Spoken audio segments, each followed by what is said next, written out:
Hi everyone, I hope you're all doing great. I am literally livid. I am very angry and I pray that God will help me to control myself. I read it in the news a short while ago, and I'm sure you must have heard rumors. It came as rumors, but it shouldn't be a rumor because it's there in the news. Go to Punch newspaper, you're going to see it. A couple of other newspapers carried it. The federal government of Nigeria under Buhari has just acquired a license, a radio license to start a Fulani service radio station with our money through the Ministry of Education, I guess, with our money.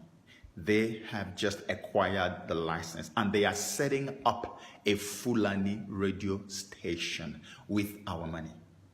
Shortly after, they had already sat at table to negotiate with the Fulani herdsmen under Miyetti Allah to give them 100 billion. For what? Nobody asked. And the men were even saying, no, we want 160 billion. It came out in the news and it just fizzled out like that and went under the carpet.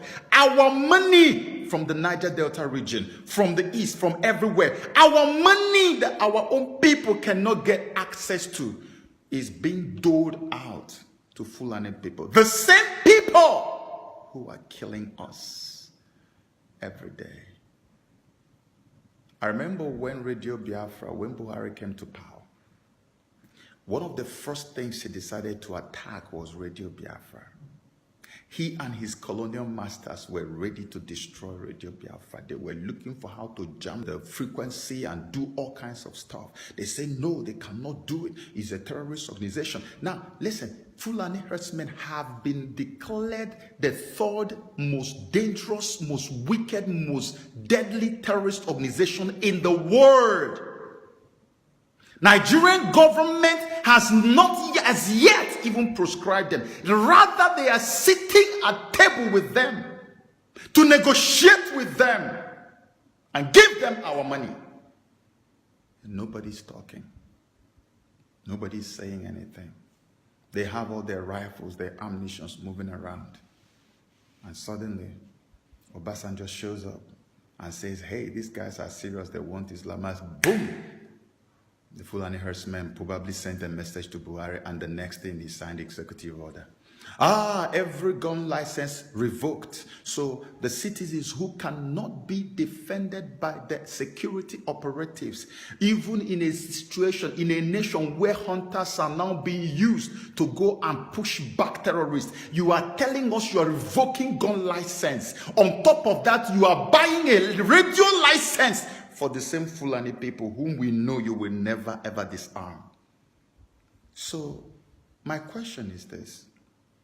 How wrong was Olatunji Dare of Nations newspaper? You remember that editorial, November of 2018, by that guy who said that he could authoritatively report that the family of Jubril, remember Jubril? This is a Yoruba man. In fact, he was even advising Namdi to update his own report because the family of the man is in Abuja. He said they were in Abuja to negotiate with the federal government and that they said they want to have a power sharing arrangement at the federal level in perpetuity, meaning forever.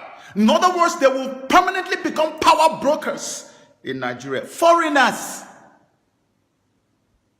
Second, they say they want 50% of Nigerian oil revenue accrued, given to them, at least over a period of 10 years. For the first 10 years, after 10 years, they will renegotiate. 50% of the oil revenues. And this was November of 2018. And now we are in May of 2019, and government is sitting at table with the Fulani herdsmen to give them 100 billion and they are demanding 160 billion. Okay, so is there any dot here to connect, or there's no dot to connect? But nobody's talking about it. Everybody's quiet. As if they just poured some ice cold water on the heads, on the brains of the people. They are harvesting human brains in Nigeria and replacing it with kerosene. You proscribed an organization that does not do any harm to people, and you refuse to proscribe the one that has massacred thousands of people. You are now rubbing it on our faces. You are now rubbing faces on our faces. You are now telling us to our faces that we cannot do anything. You are now obviously openly telling us that we are idiots and we are fools, and that you can stool and shit on our head and we cannot do anything. It is becoming too much. It's becoming too much. Obasanjo was right. If we don't do something now, that is it. This is rubbish. This is absolute rubbish. Even if you are intoxicated with power, there should be a limit to your level of intoxication. This is becoming so insulting. Nigerians, and you guys are busy playing around on social media. And you are busy playing around. Come on to talk, you cannot talk. You don't know that action is preceded by talking. Get up, everybody, talk and post about this wickedness. And let us start from somewhere. And we are all keeping quiet. A nation of intellectuals. This is why I'm rallying my people up. Because I don't care. Every other person wants to die. Let them go. My people, if you are from the eastern region of Nigeria, the place they call present-day southeast and south, listen to me.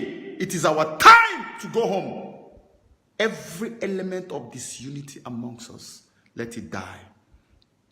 I'm coming out. Let it die.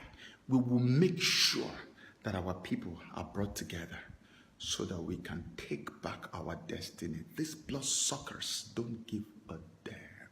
They don't care. They don't care.